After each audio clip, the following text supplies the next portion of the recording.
భాగవతంలో దశమస్కంధంలో ఒక శ్లోకముందు ఏమిటి?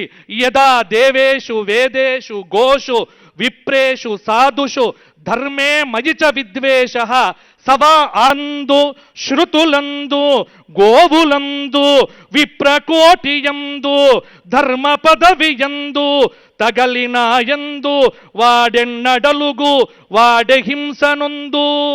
మంచివారిని తిట్టడము, అలాగే దేవతల నింద, వేదాన్ని నిందించడము, గోవులను నిందించడము, బ్రాహ్మణులను నిందించడము, ధర్మాన్ని నిందించడము, ఇవన్నీ కూడా ఎవరైతే చేస్తారో వాళ్లకు హింస తప్పదో వాళ్లకు పరాభవం ఈ సంవత్సరం జరిగి తీరుతుంది అని పరాభవ నామ సంవత్సరం చెబుతోంది. అందుకే మౌనం మంచిది, ఎక్కువగా మాట్లాడొద్దు. మైకులు ఇచ్చినప్పటికీ కూడా ఎంత తక్కువ మాట్లాడి ఎక్కువ పనిచేసేటువంటి నాయకుడికి అందరూ కూడా దండలు వేసి పట్టం కడతారు. అది ఈ సంవత్సరంలో మనం జాగ్రత్తగా చూడవచ్చు. కాబట్టి మౌనేన కలహన్నాస్తి. యూట్యూబుల్లో వ్యూస్ కోసమో దానికోసమో పిచ్చి పిచ్చి తమ్ములైన్లు పెట్టి సనాతన ధర్మాన్ని అన్నింటినీ కూడా ఇబ్బంది పెట్టేటువంటి వాళ్లకు పరాభవం తప్పదు.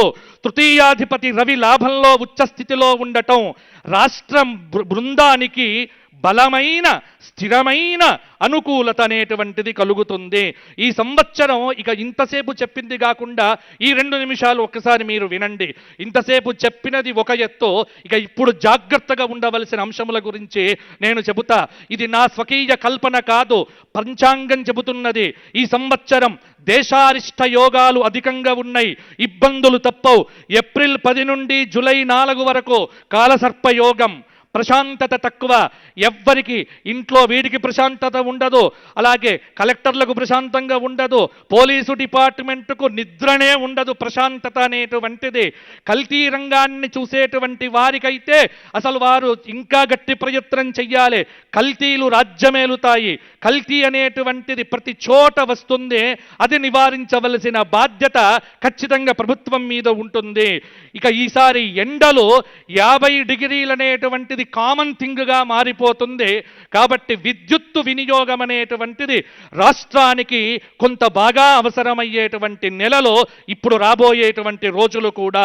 ఆగ్నేయ తూర్పు దేశాల్లో ఖచ్చితంగా భూకంపాలు కానీ మొదలైనవి రావచ్చు. నవంబర్ 10 నుండి సంవత్సరం చివరి వరకు సింహరాశిలో కుజస్తంభనం జరుగుతోంది. సెప్టెంబర్ 18 నుండి అక్టోబర్ 15 వరకు కర్కాటక రాశిలో కుజ గురువుల కలయిక జరుగుతోంది.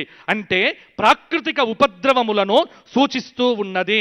ఎక్కడో ఒక చోట ప్రపంచంలో సునామీ భూకంపాలు వచ్చే అవకాశం ఉంది.